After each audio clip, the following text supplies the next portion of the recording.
Coisas que eu aprendi com o luto da minha mãe. Vamos ver até que ponto eu consigo fazer esse vídeo sem ter que ficar pausando porque eu choro. Vamos tentar. Faz 5 meses que eu perdi a minha mãe. Uma das coisas que eu aprendi nesses 5 meses, quando eu perdi ela ali no hospital, que o médico veio me contar, eu fiquei pensando, né? Eu não vou ser a pessoa que vai ficar contando quanto tempo faz que eu a perdi, porque eu não quero lembrar. Pois é, eu sei exatamente que faz 5 meses que eu perdi a minha mãe. E não porque a gente fica contando no dedo. Porque o luto, ele faz parte de você. Ele é intrínseco. E aí, de repente, vão passando os dias, a semana, os meses, e no meio de uma tarde você lembra que, faz 2 meses, faz 3 meses, faz 4, faz 5. Eu não fico contando todos os dias. Vem, simplesmente vem. E tudo que eu falar aqui, o modo que eu tô levando o luto e o modo que eu levo a minha vida é baseado na minha espiritualidade. Então não tem certo ou errado e não tente me catequizar, porque eu respeito a sua espiritualidade, a sua religião, assim como eu gosto que respeitem a minha. É só o modo que eu levo a vida durante esses meus 36 anos. E aí agora eu tô aprendendo muita coisa nesse luto. Não que seja o primeiro que eu passei na minha vida, mas foi o primeiro de maior grande impacto, porque minha mãe foi o primeiro amor da minha vida. Minha mãe era a minha melhor amiga. E a gente até brincava que em algum outro momento, se há outras vidas nessa terra, se houve outras vidas nessa terra, éramos irmãs ou melhores amigas, porque era muito surreal. E por que eu falo um luto de grande impacto? Porque é a primeira vez na minha vida, aos 36 anos de idade, que eu passo por um luto da minha mãe, né? Eu não esperava que fosse tão já. E foi de surpresa. Acho que o grande impacto vem por ter sido de surpresa. Minha mãe, ela não ficou doente, foi pro hospital, e aí veio as complicações. Não. Foi assim, tava falando com ela 11 da manhã, meio-dia ela não respondia. Meio-dia e pouco eu recebo meu pai ligando, chorando, o SAMU lá, ressuscitando tudo. Então, assim, a ressuscitação entre o SAMU em casa e depois no hospital foi quase por 1 hora. Porque mesmo eles não conhecendo minha mãe, eles viam ali uma pessoa jovem que aparentemente se cuidava. O médico me falou isso, a gente tentou tanto, porque a gente olhando ali, falou, não é possível. Eu falei assim, se fosse uma senhora de 80 anos, 90 anos, a gente teria entendido, mas ali a gente não entendeu. Aí o médico fez 1 milhão de perguntas e tal. Então, assim, foi um luto muito impactante nesse sentido de ter sido repentino. E o fato de eu ter ficado como a responsável por tudo. Tudo. E não tem manual de instruções. E eu tive suporte de 3 pessoas que são, porque eu não os conheci ontem, né? Eu tenho eles na minha vida há muito tempo. E mesmo recebendo esse suporte dessas pessoas que já passaram por situações assim, o luto é muito individual. É muito individual. O modo como você é impactado, o tipo de relacionamento que eu tinha com a minha mãe, o modo como eu interpretei cada momento que eu vivi, cada segundo, o que ocasionou, né, a história de vida da minha mãe, que ocasionou a chegar em tudo isso, é diferente. Então, mesmo com todo o suporte, você ser responsável pela assinatura que vai ali no atestado de óbito,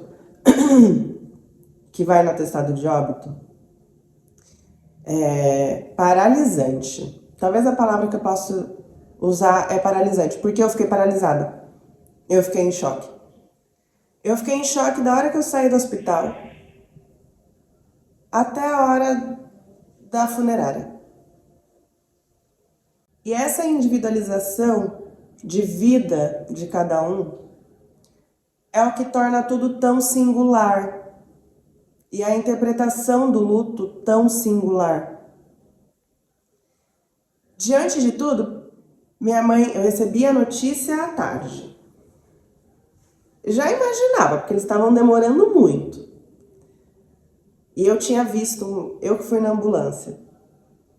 Eu cheguei a tempo da ambulância sair.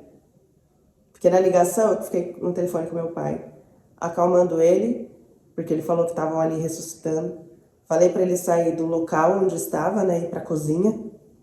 Mas pelo que ele ia falando, a gente é da área da saúde, né, a gente sabe. E ali eu entrei em transe, porque eu lembro no Uber eu ficar ali falando no telefone, como se aquele boletim de ocorrência não fosse meu. E eu falando, acalmando meu pai, porque eu não podia sair de mim. Porque senão ele sairia dele mais ainda do que ele já estava fora de si, pelo que ele estava vendo ali. E aí, na hora que eu consegui chegar, a ambulância estava saindo. Só que na minha cabeça, os 20 minutos que eu demorei para chegar, que ainda mais era horário de almoço, então estava trânsito, esses 20 minutos foram os 20 minutos mais longos da minha vida, estavam lá em casa, na casa dela, ressuscitando ela. Então, na minha cabeça, eu chegaria e eu subiria.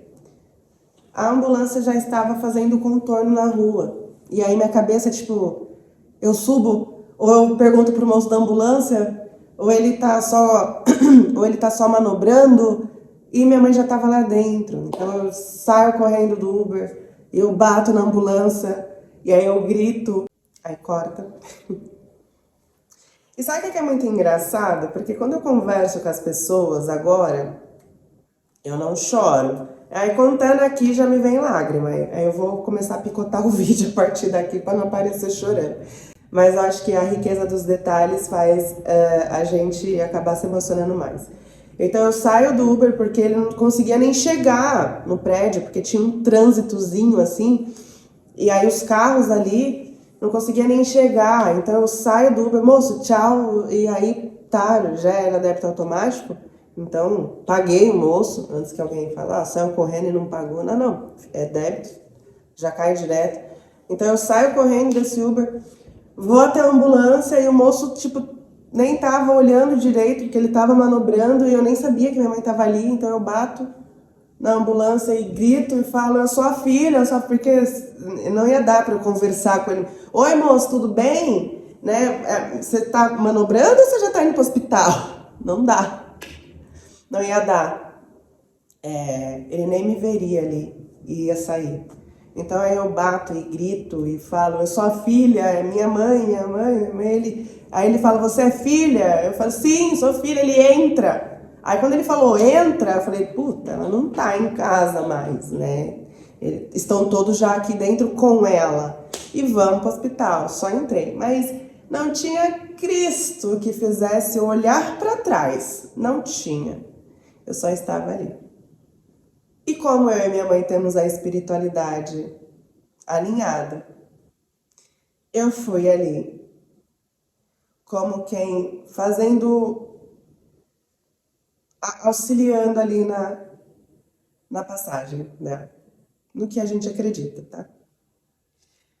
Então, de certa forma, eu já tinha sentido. Na hora da ligação do meu pai, eu tinha sentido. E aí ela entrou pro hospital, tá? E demorou muito lá dentro, demorou muito na emergência. E eu fiquei lá fora, igual um cachorrinho, lá fora no corredor, né? De um lado pro outro, de um lado pro outro, de um lado pro outro. E aí eu sentava, eu tremia. Só conseguia falar com meu marido. E eu não podia falar com ninguém. Meu pai, como que eu ia falar pra ele em casa sozinho, que era grave, né? Então quando eu consegui falar com ele, eu menti. Minha tia tem pressão alta, tem problema de pressão alta. Como que eu iria falar pra ela? Minha prima também tem de ficar nervosa e passar mal? Como que eu falaria para as pessoas?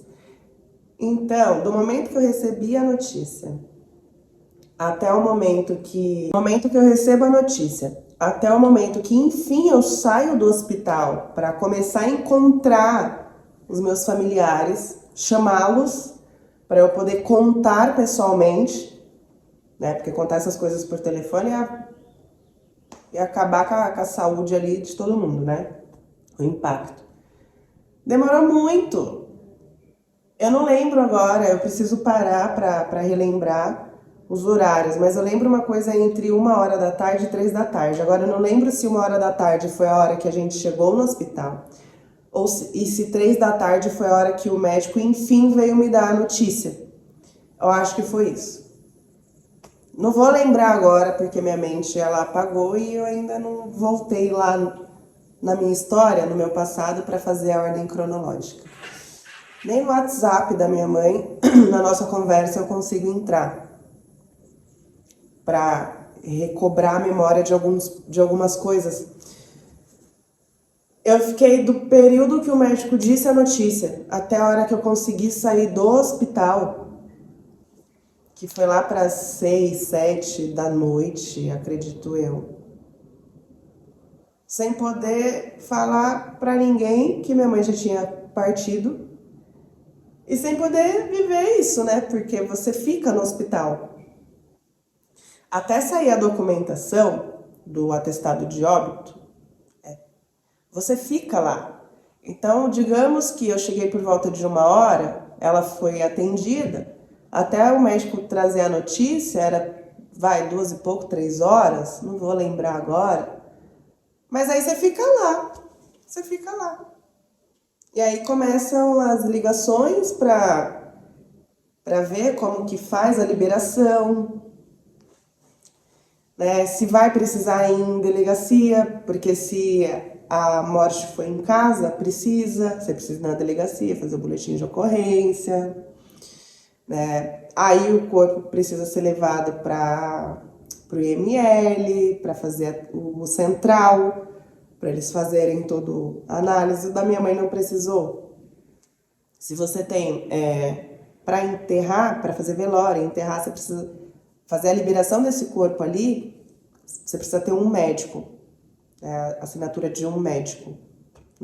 Nesse caso que foi o da minha mãe. Se eu quisesse cremar, precisaria de 2, né? A assinatura de 2 médicos. Então, todas essas coisas, não tem manual de instruções, né? Você vai descobrir, eu fui descobrindo conforme eu fui vivendo aquele dia. Aquele dia foi mais do que a corrida do Uber, foi o dia mais longo da vida. Quanta coisa você tem que resolver. Então, além da morte ser indigna, eu descobri que viver o luto como a responsável é mais indigno ainda. E tem tanta coisa que eu vivi nesses 5 meses, e tanta coisa que eu nem imaginava que seria possível diante do sofrimento de uma pessoa que está no luto, de uma pessoa tão impactante como é uma mãe da qual eu tinha uma boa, ótima relação, o quanto que é possível haver crueldade diante desse sofrimento. Também descobri. Posso comentar em outras coisas. Mas o que eu mais descobri, que é o que eu venho conversando até com pessoas que cruzam o meu caminho, a gente não pode salvar ninguém. Minha mãe, ela era genuína de coração. Mesmo que você a magoasse, ela conseguia ter compaixão por você. Só que existia só uma coisa da qual ela não conseguia, ela buscava ali uma validação. Era só esse o único problema. E buscar uma validação onde não existe, ao longo dos anos, vai te anular. E vai te anular a tal ponto que vai começar a impactar na sua ansiedade. E essa ansiedade, eu não sabia, descobri perdendo minha mãe. Essa ansiedade, ao longo dos anos, ela vai aumentando. E aí ela começa a impactar na sua pressão. Mesmo que você não tenha. Mesmo que você seja saudável. Que você faça academia todos os dias. Que você se alimente de forma boa. Mesmo assim, essa ansiedade, ela vai aumentar a sua pressão. Ela vai aumentar o seu cortisol. Ela vai te colocar em estado de alerta 24 horas por dia. Essa busca por validação de alguma outra pessoa, qualquer que seja, no relacionamento ou com um familiar, essa busca por validação, onde não há validação, ela sucumbe à sua vida. Porque você se anula na busca de afirmação sobre aquela pessoa. Você se anula a tal ponto que você vai perdendo a sua identidade naquele ambiente, com aquela pessoa que você quer a validação e não consegue. E muitas vezes não vai obter, porque se você precisa que o outro tenha consciência sobre o seu valor, se você precisa disso, você nunca vai receber daquela pessoa. Porque as pessoas que genuinamente te amam, elas reconhecem o seu valor. E elas entoam, elas expressam esse valor sem precisar ser cobrada. Então esse é um ponto. Esse é um ponto pra gente filtrar. Até onde a gente vai por uma outra pessoa. E eu não sabia que a ansiedade poderia levar a óbito. Eu lembro que isso eu conversei com o médico. Porque o médico me fez umas perguntas, tipo, ela tinha algum problema do coração, uma coisa do tipo? Falei, não. Inclusive tinha feito exames recentes. E aí, conversando com o médico, a gente foi entrando nesse assunto. E aí os enfermeiros também reforçaram, falou, sim, ansiedade, se você insiste naquele ambiente, ou aquela pessoa que te faz mal, você quer provar para ela, você quer que ela te valide, que ela te afirme, você insiste ali. A sua ansiedade só vai piorar. Essa ansiedade piorada começa a afetar o seu sistema nervoso, a ponto de aumentar a sua pressão arterial, mesmo que você não tenha problema de pressão. Aumentam todos os seus hormônios que te mantêm em estado de alerta constante e atenção. Aumenta a sua glicemia. Mas eu nem comi. Mas esse estresse aumenta a sua glicemia. Faz a aferição do dedinho para você ver. Aquele Libre, pacientes que portam diabetes, seja tipo 1 ou tipo 2, que usam Libre, aquela bolinha branca que normalmente a gente vê que as pessoas põem aqui no braço. Mesmo que você não seja portador do diabetes, faz o teste. Usa ele, põe ele. Todos os momentos que você passar por estresse ou que você tiver num pico de ansiedade, a sua glicemia sobe. Mas não é que ela sobe um pouco, ela sobe muito. É de 170, 200 para cima. Momentos de estresse, momentos de ansiedade elevam, além da sua pressão arterial, a sua glicemia. E isso começa a bater nos seus órgãos. Isso começa a afetar seu sono. Isso afeta seu ciclo circadiano. Isso vai virando uma bola de neve. Até o momento que vira uma avalanche. E essa avalanche leva tudo o que tiver pela frente. Inclusive você. Esse luto da minha mãe, por ter sido repentino, ele veio como 1000 socos no estômago. No momento que ela entra para emergência, eu caio e sento no chão. Voltando. Eu caio no chão porque simplesmente a minha perna não aguenta se manter em pé. Porque espiritualmente eu já havia sentido, né? Então nesse luto, vendo tudo isso que foi repentino, que eu tive que aprender, e tem um monte de detalhes, dentre eles uma coisa que esse tempo todo que eu fiquei ali no hospital, igual um cachorro abandonado, que essa é a sensação, né? Eu sou filha única, né?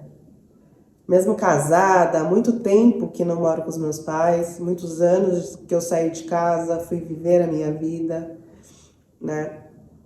Mesmo independente, mesmo com total autonomia sobre mim, um filho é sempre filho. E eu vejo isso quando eu vi o vídeo do Bernardinho, que é o técnico da Seleção Brasileira de Vôlei, e que ele recebe a notícia que a mãe dele faleceu. A mãe dele tinha, se eu não me engano, quase 100 anos. E eu não sei nem quantos anos o Bernardinho tem. Mas o modo que ele chora na beirada daquela quadra define o que é perder uma mãe, da qual, claro, eu sei que nem todo mundo tem o privilégio na vida de ter uma boa mãe, de ter tido uma boa relação com a sua mãe. Falo de nós, me considero privilegiada por eu ter cultivado essa relação com a minha mãe, né?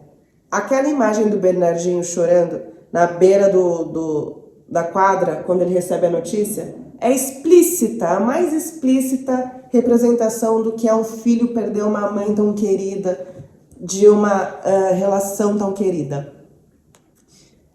E esse tempo todo que eu fiquei ali no hospital, chorando, igual uma criança abandonada no meio do centro de São Paulo, é como a sensação de você ter 4 anos de idade e ter se perdido da sua mãe no centro de São Paulo.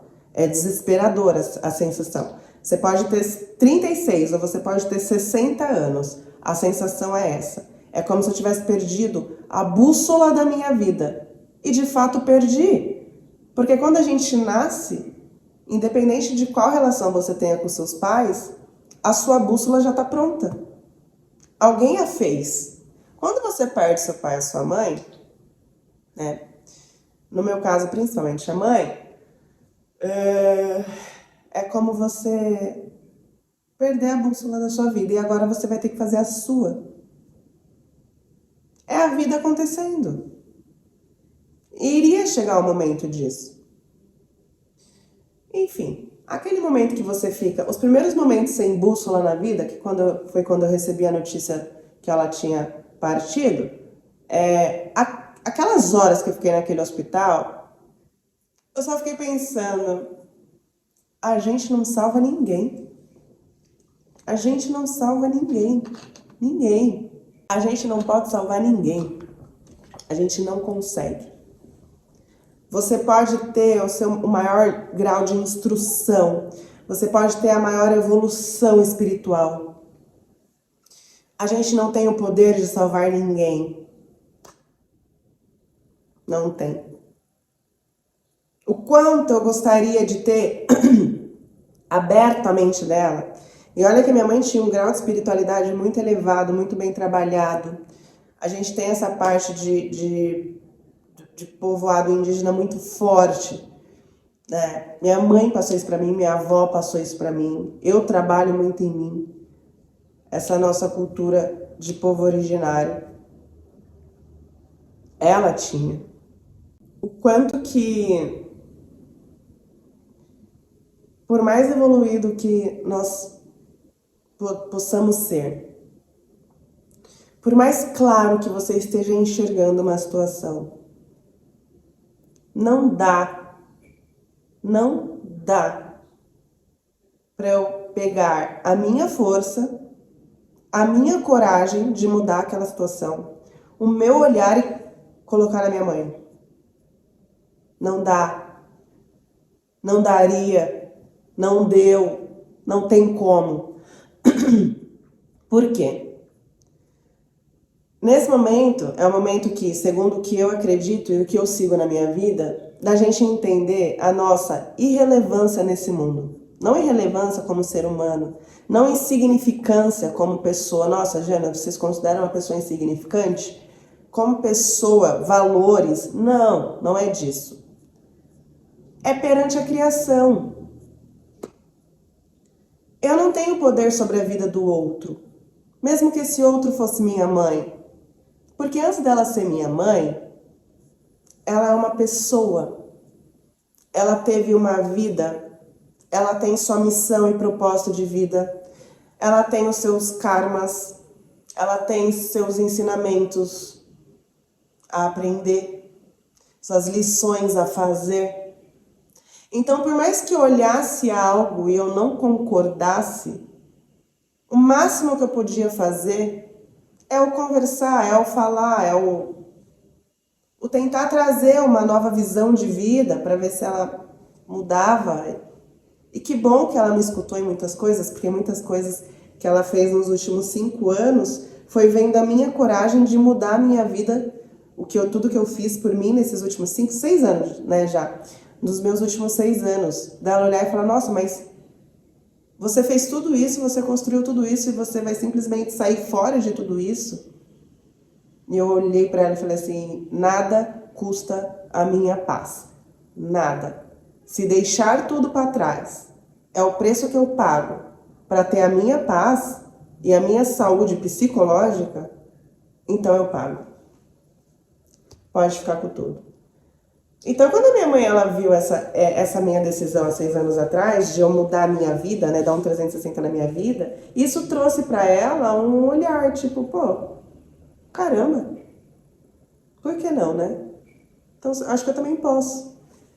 O único modo da gente tentar conseguir ali mudar alguém, mudar alguma pessoa, é a gente trabalhando a nossa vida. E mesmo assim, essa pessoa, a gente seguindo um caminho, um novo rumo, e a pessoa que está ao nosso redor levar isso como exemplo. Mas mesmo assim, se ela quiser, mais uma vez é um ensinamento, uma coisa que eu trabalho comigo. Eu não tenho em mim a arrogância, nem a prepotência de achar que só porque eu trabalho a minha espiritualidade, que eu posso e tenho poder de mudar o outro. Acho que o resumo da obra, quanto mais eu estudo sobre espiritualidade e quanto mais eu trabalho a minha espiritualidade, mais eu compreendo que eu não posso mudar o outro em nada. O máximo que eu posso fazer é conversar, rezar, pedir a Deus para que direcione a pessoa da melhor forma. Até porque eu não sei se isso que eu estou condenando da vida do outro, eu não concordo que você leve sua vida dessa forma, ou que você se anule desse jeito, beleza. Mas por um acaso você sabe se é justamente isso que essa pessoa tem que trabalhar na vida dela? É justamente esse o karma que ela veio para tentar trabalhar, ressignificar, transmutar? Não sabe. Então, a gente não pode salvar ninguém. O máximo que a gente vai conseguir tentando interferir no destino daquela pessoa, tentando ficar buscando afirmação sobre alguém que não consegue enxergar o valor nela mesma, o máximo que a gente vai conseguir é adoecer. E dar a nossa vida, a nossa saúde em prol do outro. É o máximo que a gente vai conseguir. Vai ser destruir a nós mesmos. Então, por isso que é muito importante a gente trabalhar o amor próprio. Não para se colocar como superior, mas para você entender o seu limite. Se você não tem amor próprio bem trabalhado, você não sabe quais são os seus limites. E se você não sabe quais são os seus limites, você não consegue ensinar o outro onde são os seus limites. Então você se atravessa e se anula. O outro, vendo isso, te atravessa e te anula. Se você faz isso, você está ensinando ao outro o que você está apto a receber. Você está ensinando ao outro como você aceita ser tratada. Você se trata assim. Você se coloca nessa posição. Entende como é? É intenso. E é intenso. É tão intenso que quando você não tem trabalhado em você o seu amor próprio e você não entende os seus limites, você vai doando o seu tempo de vida e você está destruindo a sua saúde, tentando fazer o outro te enxergar, te reconhecer, te valorizar. O mínimo de amor próprio trabalhado você já entenderia que quando você precisa verbalizar que o outro te valorize, você precisa me valorizar. Você não faz isso. Quando você precisa dizer para o outro fazer isso, é porque você está gastando energia no lugar errado. Porque no lugar certo você não precisaria pedir. Você não precisa pedir no lugar certo. E eu digo isso não só por essa experiência que eu estou tendo do luto, por saber da vida de tudo que minha mãe passou, mas porque eu já fui essa pessoa de insistir num lugar que não é o seu, não é. E de achar que, poxa, já tenho 30 anos, vou recomeçar a vida.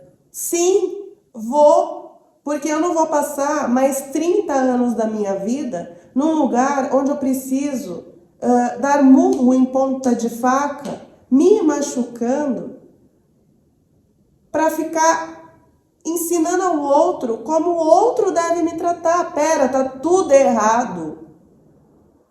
Isso não vai acontecer. Porque eu não tenho que ficar verbalizando para o outro como ele tem que me tratar. Eu tenho que me olhar no espelho e eu me tratar da forma que eu mereço ser tratada.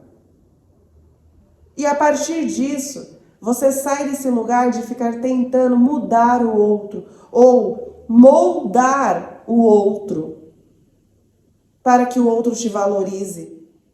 Você para de buscar afirmação em um lugar onde te desgasta fisicamente, psicologicamente e bioquimicamente. Porque a gente vê essas alterações até mesmo no exame bioquímico.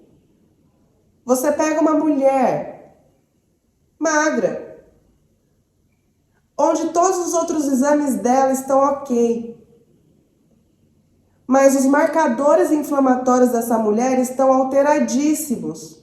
Ela treina, ela faz boa alimentação, ela se cuida, mas ela passa tanto estresse em uma parte da vida dela, seja no relacionamento, seja no trabalho, seja com algum familiar. Ela passa tanto estresse e esse estresse desencadeia nela uma ansiedade que mexe nessa pressão, que mexe nessa glicemia, que mexe nos hormônios. É um nível surreal que vocês não fazem ideia.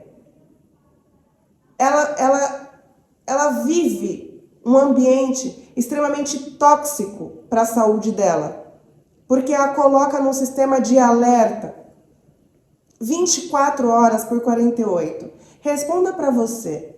Você conseguiria fazer o seu trabalho 24 horas por 48 sem nenhum segundo de descanso?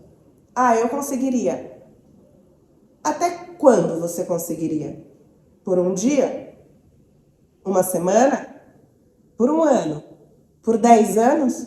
Por 20 anos? Por 30 anos? Você conseguiria? Não. Uma hora o seu sistema ia dar PT. E é isso que acontece. Então, tudo isso é num nível tão grande que aparece em exame bioquímico. Para vocês verem o quanto de poder a gente acaba despendendo na mão de outros sobre a nossa própria vida. E é óbvio que essa conta não vai fechar nunca. Enquanto você está ali dando esse poder para essa pessoa, porque você está insistindo em querer a validação desta pessoa, que está emocionalmente inativada para você. Ela não está disponível para você. Enquanto você não tentar trabalhar esse amor próprio com muita terapia, tá? É só com terapia. Jana, como que trabalha com terapia? Psicólogo. É ele que vai fazer você entender onde na sua história, em que momento da sua vida que você foi desvalidada e seu cérebro registrou isso como amor. E aí você cresce tentando buscar isso em relacionamentos, em amizades, em contato com familiares que te desvalidam. E você insiste ali porque o seu cérebro registrou que para você ser aceita, para você ser amada, você tem que ser validada, você tem que se afirmar perante aquelas pessoas que estão completamente disponíveis. Porque, como eu disse, o lugar onde você precisa pedir para ser respeitada, validada ou afirmada é o lugar errado. Porque as pessoas que verdadeiramente te amam, elas fazem isso sem você pedir. E existe o nosso mal, principalmente como mulher. E olha só, eu tenho 36 anos, uma jovem, né? Uma jovem adulta. E que tenho tudo na minha mão, ó. Celular, internet, né? Vivo num mundo, não vivo em 1930, eu vivo em 2026. Só que isso é intrínseco da mulher. Não que não aconteça com homens também, mas como meu público maior é feminino, então por isso que eu falo tudo mais no feminino, porque é mais quem me assiste, né? A mulher, ela tem esse intrínseco. A coisa do cuidar, do zelar, do proteger, né? O de ser a Amélia, né? A Amélia que era mulher de verdade, né? Aquela que faz e acontece. E eu vi minha mãe vivendo tudo isso. O início da minha vida amorosa foi assim. As minhas escolhas foram assim. Eu só consegui trabalhar isso e sair desse ciclo quando eu fui pra terapia. Eu falei, não, tá errado isso. Porque eu vou viver mais 30 anos da minha vida buscando validação, me doando meu tempo. A moeda mais cara é o tempo. Eu vou passar mais 30 anos da minha vida doando meu tempo, doando meu esforço, doando meu trabalho, doando a minha saúde dentro de um ambiente que não me reconhece, que não me valida. Por quê? Por que eu estou sendo tão autodestrutiva? Por que eu estou sendo tão irresponsável comigo mesma? Entende? Foram essas as afirmações que eu fiz pra mim. Pera, tem algo muito errado. Em que momento da minha vida eu perdi a minha identidade a ponto de eu não lembrar o amor que eu mereço receber? Tá errado. Mas eu só consegui fazer isso a partir da terapia, tá? Eu sentia que tinha coisas erradas que eu precisava trabalhar. E aí eu fui buscar um terapeuta e consegui trabalhar isso. Isso eu consegui, eu tinha 30 anos de idade. 28, 29 anos. 30 anos de idade eu já tinha feito uma reviravolta na minha vida e minha mãe viu isso. E ela começou a fazer umas reviravoltas na vida dela. Não porque eu a obriguei a fazer, não porque eu a intimava a fazer, mas porque ela viu como exemplo. Então, o máximo que a gente consegue mudar o outro e salvar o outro, seja do que for, como a sensação que eu tive de, eu não pude salvar minha mãe do que eu não queria, do que eu via que deixava a ansiedade dela exacerbada, né, engatilhava a ansiedade dela, subia a pressão, deixava estressada e tudo mais.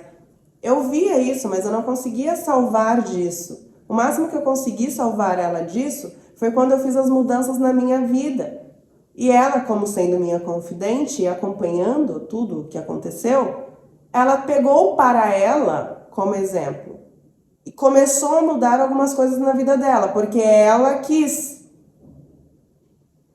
De tudo que ela viu que eu mudei na minha vida, ainda assim, se ela não quisesse, ela não teria feito as mudanças na vida dela. E não cabia a mim obrigá-la a fazer, porque ela não iria fazer.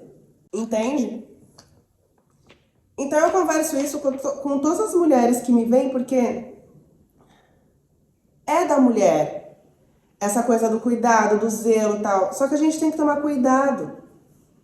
Até que ponto a gente vai pelo outro? Até que ponto a gente vai insistir em algo, ou com pessoas, ou em um ambiente que te adoece mentalmente? Até que ponto você vai buscar reconhecimento e validação e afirmação no outro, ao invés de você buscar em si, em você, para que você não seja mais dependente do externo para conseguir se encontrar no mundo?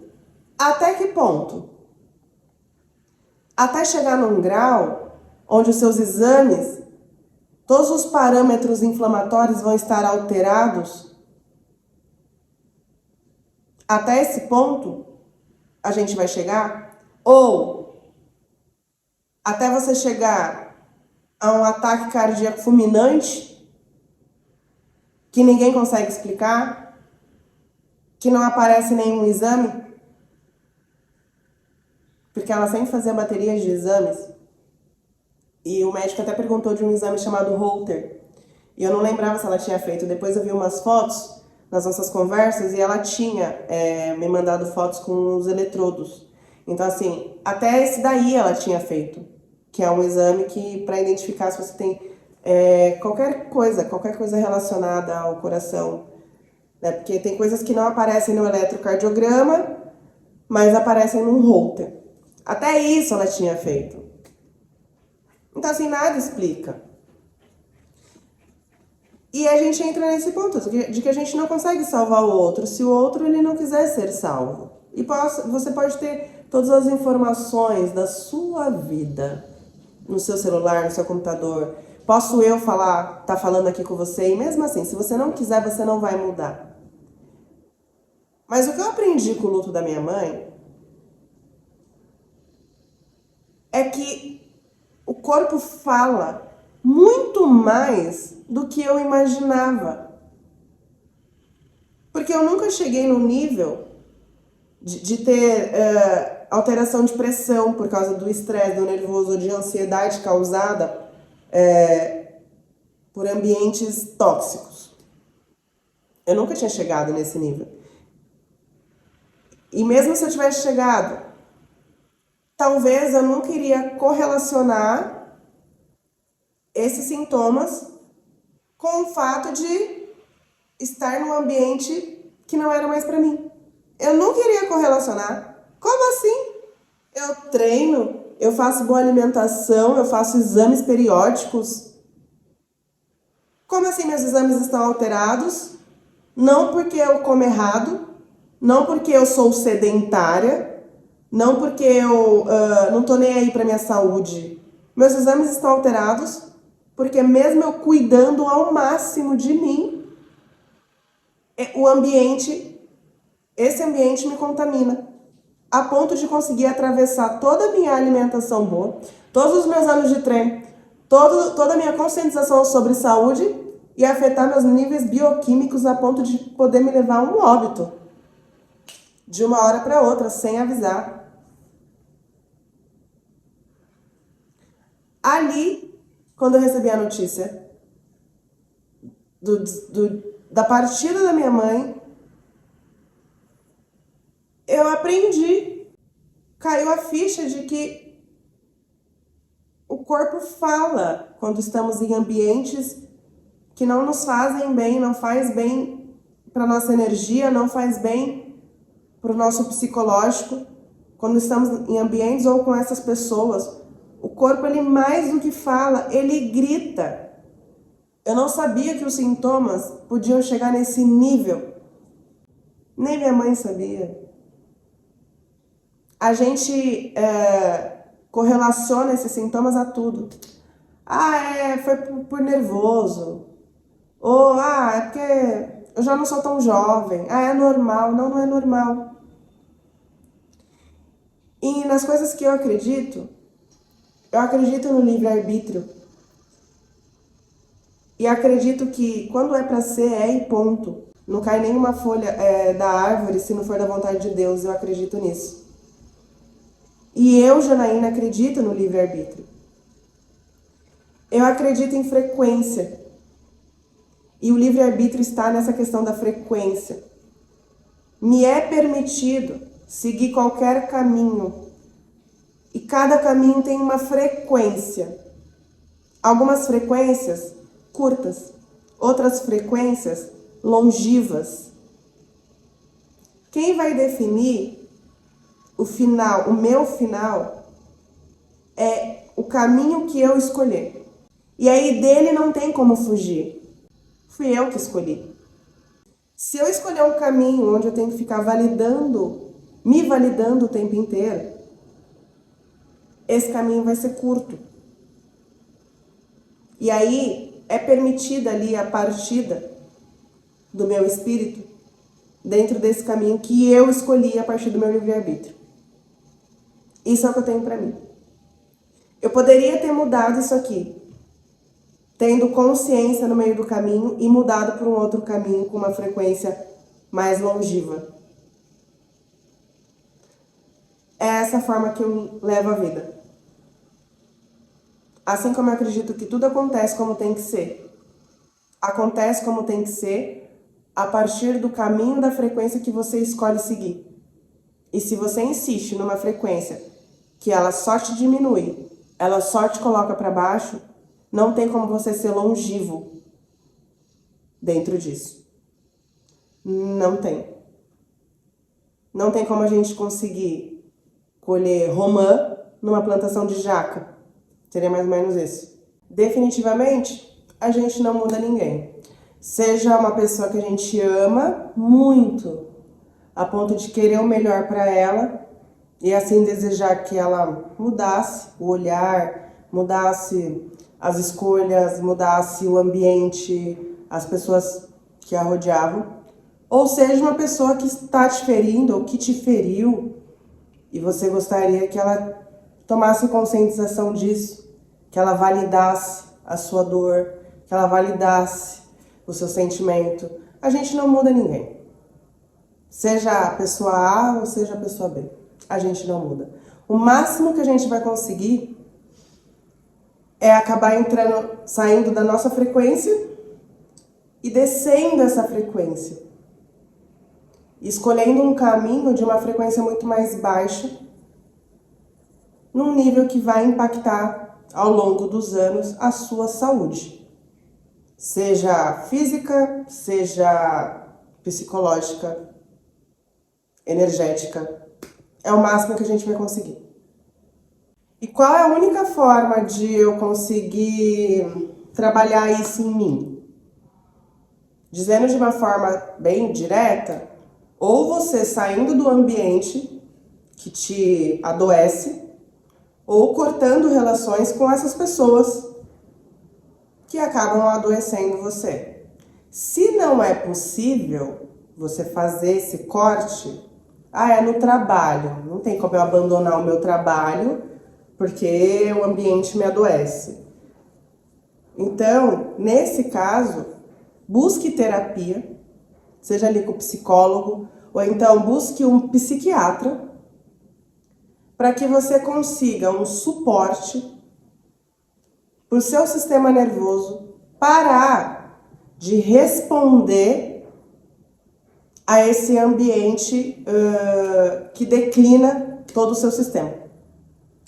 São as únicas formas. E a primeira forma, né, cortar o ambiente, ou deixar de frequentar, ou cortar o contato com as pessoas que adoecem o seu psicológico, né, só é válido se você não ficar remoendo aqui na sua cabeça. Porque às vezes a gente fala, né, eu não tenho mais contato com fulano, com beltrano, eles me magoaram e eu cortei relações. Mas aí todo dia você tá pensando aqui na sua cabeça, ó. Todo dia. 10 anos, 20 anos. Você só cortou essa relação fisicamente. Mas pior, você manteve ela aqui mentalmente e energeticamente na sua cabeça durante anos. Você não cortou. Você degladia com as pessoas que te machucaram, te feriram, te magoaram por décadas na sua cabeça. Isso mantém o seu sistema em alerta. E isso te traz resultados totalmente deletérios ao longo desses anos. Então, quando eu falo para você ir buscar terapia, é justamente para você sair desse ciclo de ficar remoendo aquilo que te fizeram. Né? Não tem uma coisa que eu até comentei ontem, conversando com uma pessoa que estava passando por situações assim. Muitas das vezes a gente fica remoendo coisas ruins que nos fizeram, ou nos magoaram, ou não reconhecem o nosso valor. A gente fica remoendo isso, né, porque a gente não consegue entender. Se você não faz mal para ninguém, se você só vive a sua vida, de fato, vai ser um pouco incompreensível quando alguma coisa ruim te aconteceu, quando alguém fizer alguma coisa ruim para vocês falar, cara, eu não faço mal para ninguém. Mas por que fizeram isso comigo? E o que eu comentei com essa pessoa ontem foi: que bom que você não consegue entender o porquê fizeram isso com você. Porque significa que você não é uma pessoa que reconhece esse comportamento, porque você não tem ele dentro de você. E você não seria capaz de fazê-lo. Se você olhar por outro lado, você fica remoendo porque fulano fez ou deixou de fazer. Mas se você for olhar direitinho, você não compreende porque você não tem isso dentro de você e você não seria capaz de fazer isso. Ó, que bom! Ia ser muito ruim se no momento que te fazem algo extremamente negativo, que te machuca, seria muito ruim se você compreendesse o porquê. Ah, eu entendi. Ah, tudo bem, fulano fez tal coisa comigo, mas tudo bem. Porque eu também faço. Eu também já fiz. Mas se você não entende, ai que bom. A gente só entende, a gente só reconhece o que a gente tem dentro da gente. A partir do momento que acontece coisas na sua vida e você não compreende o motivo, a razão, a circunstância do porquê você está ali sendo atingida, né? Aí também tem um outro ponto. Você não consegue entender isso, começa a pensar por outro lado: pô, que bom, eu não tenho isso aí, eu não seria capaz de fazer isso aí. Foi uma coisa tão pequena, uma coisa tão mesquinha, uma coisa tão mediana, tão desnecessária, que eu não entendo. E que bom. Você não entende porque você não seria capaz. Mantenha-se não sendo capaz. E a gente consegue fazer isso trabalhando essa compaixão. Que foi algo que minha terapeuta jogou essa questão aí, ó, na minha mão. Trabalhar a compaixão. Para você sair desse vício de achar que pode mudar o outro, que você pode mudar a vida do outro, que você pode abrir os olhos da pessoa que está te ferindo, que você pode fazer a pessoa que nunca te validou, que nunca reconheceu os seus esforços, reconhecer. Você só vai parar de ficar maquinando isso na sua cabeça, né? Se mutilando, porque você está se destruindo a partir de algo que te fizeram. Você revive isso todo momento. Você só vai parar de sair desse ciclo a partir do momento que você trabalha a tal da bendita da compaixão, que não é aceitar o que o outro faça com você, não é aceitar. É compreender que você não tem o poder de mudar.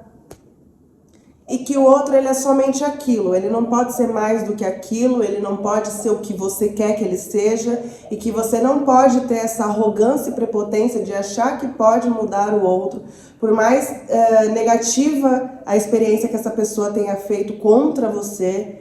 Você sai dessa coisa de muita significância e você aceita que há coisas que estão além de você. E o outro ponto que eu citei é só a vida acontecendo. Tem um trecho do... Eu não vou saber falar a pronúncia do nome dele certa, não sei se eu falo certa, mas eu adoro os livros dele, que é do Viktor Frankl. E ele fala, em um dos livros que eu li dele, ele fala... Ele foi um médico psiquiatra, que ele perdeu tudo. Ele perdeu a mãe, ele perdeu o pai, ele perdeu a esposa, ele perdeu os filhos. Ele perdeu tudo. Tudo que ele tinha de referência como ser humano nessa terra, ele perdeu. E mais ainda, do calma que piora, ele foi enviado para um campo de concentração.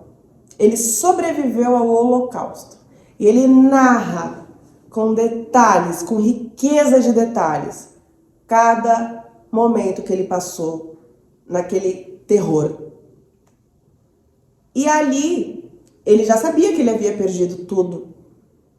E ele ainda estava ali. Ou seja, ele não tinha sentido mais nenhum na vida. Ele tinha motivos para remoer o mal que fizeram para ele e para a família dele pelo resto da vida dele. E o cara dá um show dessa tal compaixão nesse livro. E por ele ser médico psiquiatra, o livro se torna muito melhor, porque ele faz essa análise da própria vida, do que ele viveu ali e sobreviveu. Ele faz essa análise muito além de somente um humano que sobreviveu ao Holocausto. Ele faz uma análise fisiopatológica da própria mente, de como que esse cérebro funciona, de como que o cérebro ele se adapta para sobreviver a coisas que você nem imagina que você é capaz de sobreviver e no final você sobrevive. E nisso tudo que ele passou, num trecho do livro ele cita, ao invés dele questionar Deus do por que isso está acontecendo comigo, por que fulano fez isso para mim, eu não fiz nada para ele, eu não fiz nada para ninguém, por que fizeram isso contra a minha família, por que eu estou passando por isso? Ao invés dele entrar nessa roda de questionamento, ele se faz a simples pergunta: por que não aconteceria?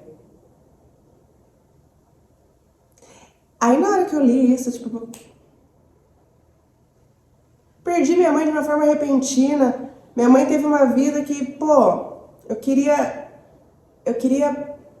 se possível, se ela pudesse vir de novo a essa terra, que ela nascesse como minha filha ou um filho, mas que a alma dela viesse para que eu pudesse ser a mãe dela e dar todo o amor que essa mulher merecia.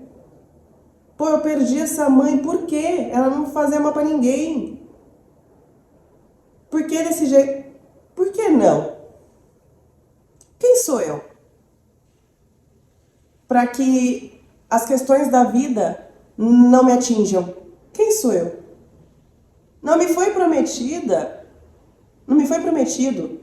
que essa terra ia ser um mar de rosas. Eu não tenho religião, mas eu sei o que está escrito nas escrituras.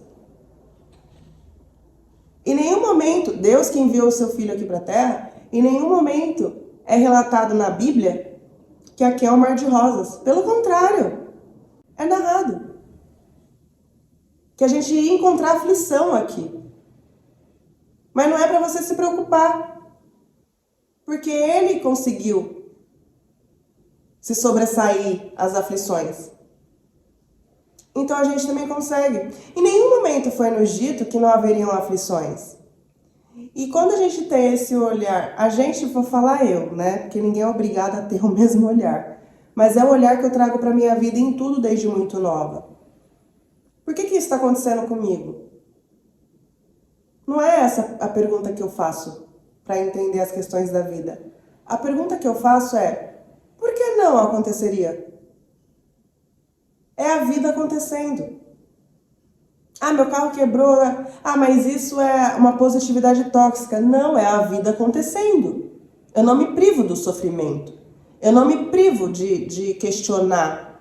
Eu não sou humana perfeita, nem quero ser, porque é difícil pra caramba. Eu estou pastando aqui para conseguir entender o que é compaixão, né? Porque é a partir do entender que você vai começar a tentar colocar em prática. Né? Eu tô pastando faz 2 semanas para conseguir entender. Vamos ver quanto tempo vai demorar na minha vida para eu conseguir praticar. E não que os outros, quando a gente fala isso, pensa, pô, mas as pessoas fazem mal pra gente e a gente ainda paga com compaixão? Sim, é porque é sobre você, não é sobre ele. A conta é sobre você, a conta é sobre mim, não é sobre ele. Se ele me ofereceu nada, então eu ofereço de volta em resposta o meu tudo, porque é o que eu tenho. Cada um oferece o que pode, cada um oferece o que tem dentro de si. E é a vida acontecendo. Não importa se você fez algo, se você não fez algo para alguém, quando você foi impactado, é a vida acontecendo. Não foi prometido que aqui seria a Disney. Não foi. A minha imagem da Terra, da nossa experiência humana, né? Para mim, somos espíritos dentro de uma experiência humana. Essa é a intenção, para mim, tá? É o que eu sigo. É como se isso aqui fosse uma universidade. Cada degrau, cada evolução, a gente vai passando um semestre. Até o momento final, onde você recebe o diploma. E aí seria o desencarne. Você concluiu o que você tinha para concluir. Seja lá se você concluiu, né, com honras e glórias ou se você concluiu mais ou menos, mas era o que você tinha para concluir. E dentro disso, dessa questão de é só a vida acontecendo, outra coisa que me vem é: né, de eu me colocar num patamar insignificante perante a criação, é justamente entender que eu não sei o que é que o outro veio aqui para cumprir. Nesses 5 meses de luta, outra coisa que veio nas minhas leituras é que nem todo mundo veio para evoluir o que você tem para evoluir. Teve gente que não veio para evoluir.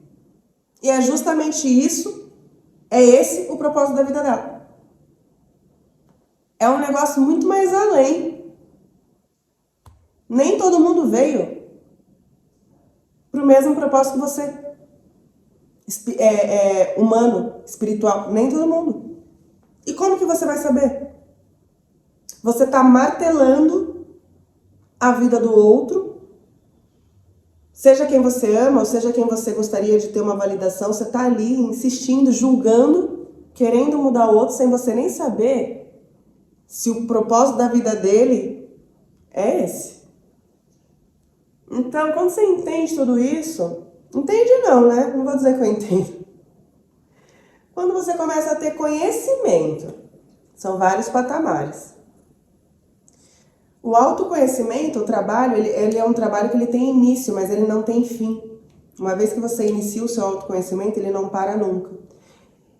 Mas uma parte muito boa do autoconhecimento é que por mais que doa você ver isso, né, você entende que você não consegue mudar ninguém.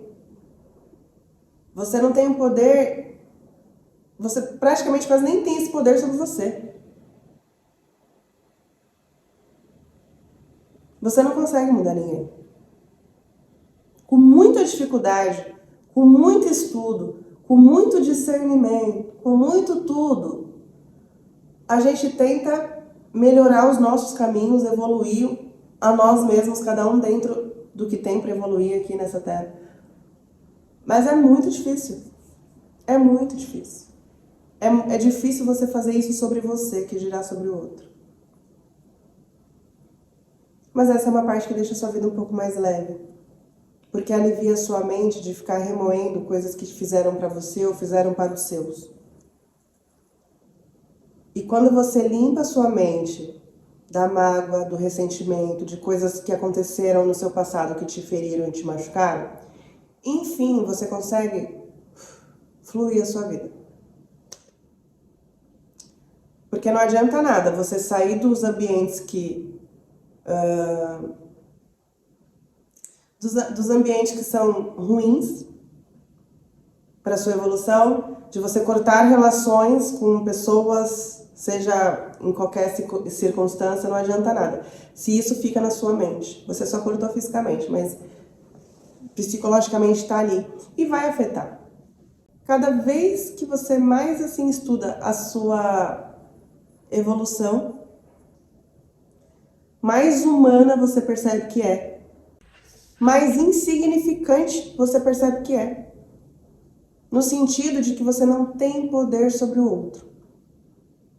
Só que isso não é ruim, isso é bom, isso deixa a vida mais leve.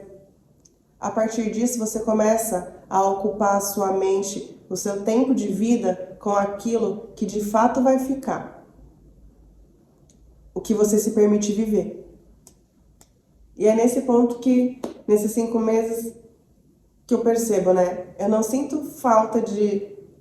eu queria ter... Eu não tenho esse pesar do eu queria ter dado mais abraços, eu queria ter conversado mais, Porque ao invés de eu ficar tentando mudar ou moldar a minha mãe, ou julgar os caminhos que ela escolhia, que não eram bons para ela, ao invés de eu ocupar esse tempo da nossa vida, o tempo que a gente estava junto, a gente sorria dos problemas, a gente gargalhava dos problemas.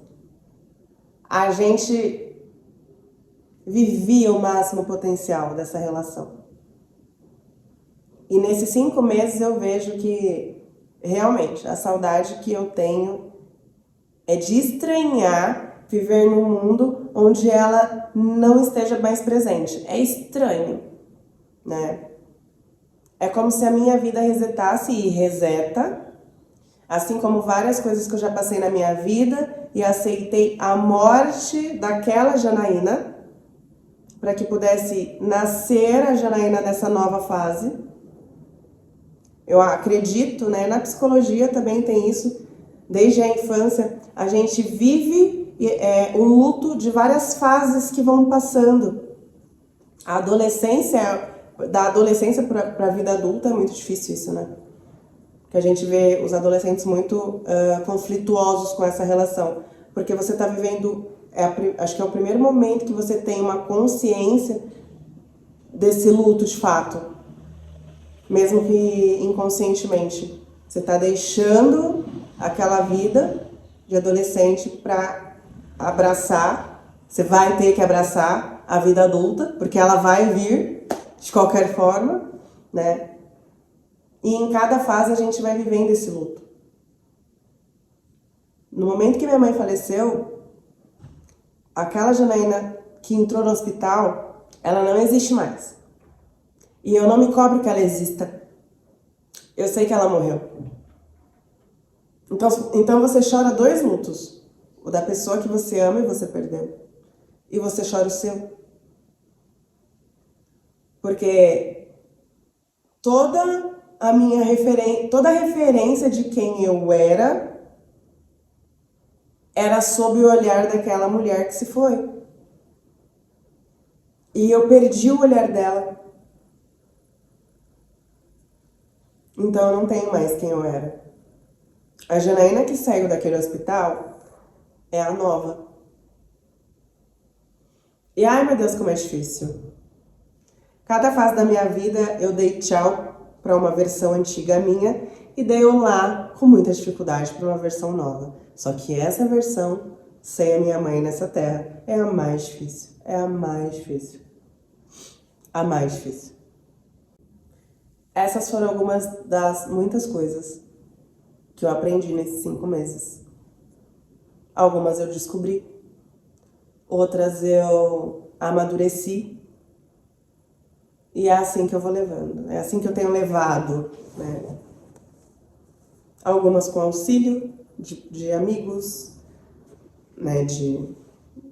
Das pessoas que convivem comigo. E outras a partir do que eu tenho como base espiritual, das minhas crenças, que são as bases que construíram a minha vida, constroem, continuarão construindo. E aí eu quis compartilhar aqui, porque nesses últimos tempos agora, tem vindo muitas mulheres até a mim, principalmente mulheres, com os mesmos sintomas. Os mesmos. Os mesmos, com os mesmos marcadores inflamatórios. Com os mesmos sinaizinhos ali, ó, apitando. E eu converso isso com elas. Claro que agora eu falei aqui de uma forma um pouco mais né, abrangente. Então, embora eu não possa mudar vocês, se um tiquinho assim, ó, entrar na mente de vocês e isso conscientizar, eu já tô satisfeita. Eu já tô satisfeita. Só isso. Espero que vocês tenham gostado. Eu vou colocar esse vídeo como, né, coisas que eu aprendi com o luto da minha mãe. Vou pôr parte 1. Que eu vou vivendo mais coisas. E conforme mais experiências que eu for vivendo e forem chegando a mim, e eu acreditar, sentir que é legal compartilhar, porque pode ser que sirva. Se servir para uma pessoa, já tá bom. Porque são as lutas que nos conectam, né? E talvez, e cada luta é individual, cada história é individual, cada perspectiva, cada interpretação é individual. Mas se a gente for juntando, né, a diversidade dessas interpretações, trazendo para uma, né, unidade, a gente consegue auxiliar uns aos outros, né? Não querer mudar os outros, isso não. Mas a gente talvez consiga auxiliar. Só um talvez, né? Mas se de todo mundo que me segue, uma pessoa pegar isso e só refletir um pouco o caminho que você está levando na sua vida, será que esse caminho tá despertando o melhor de você ou ele tá adoecendo você em silêncio? Será que vale? Será que não é legal pensar de uma outra forma? E se você não consegue, procura um psicólogo. E passando com o psicólogo, se mesmo assim tiver difícil, procura um psiquiatra. Uma terapia ali, ó, para fechar tudo, fechar ali o seu sistema, para proteger. Porque nem a gente não consegue simplesmente deixar de conviver ou sair de um trabalho que esteja te enlouquecendo, né? Mas busca.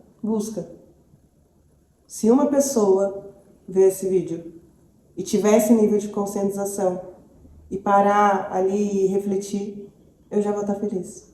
Espero que esse vídeo seja importante, interessante para você, em algum grau que seja, assim como as conversas que eu venho tendo com as mulheres que vêm se aproximando de mim, em qualquer lugar. Um beijo e até o próximo vídeo. Seja de receita, seja de resenha.